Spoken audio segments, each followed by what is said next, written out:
blizzard mga kakigol. So yan, hanggang ngayon may natitira pa rin, no, sa daan.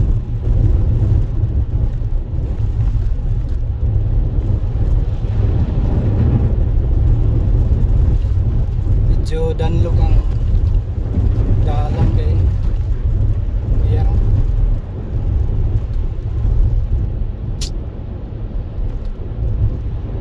Good thing may sun siya. So 17 miles.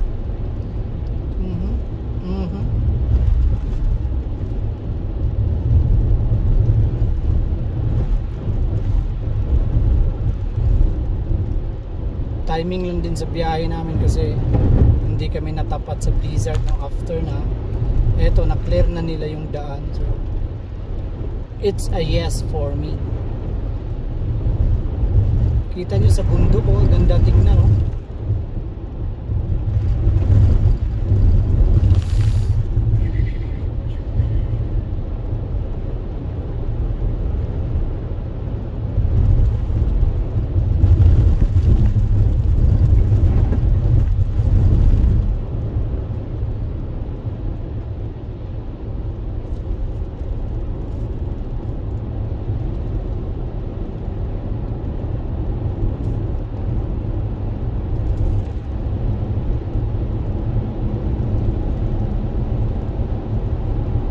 Right?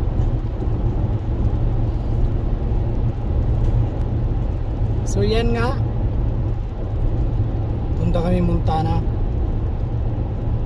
para uwi na, no? Ganda. See?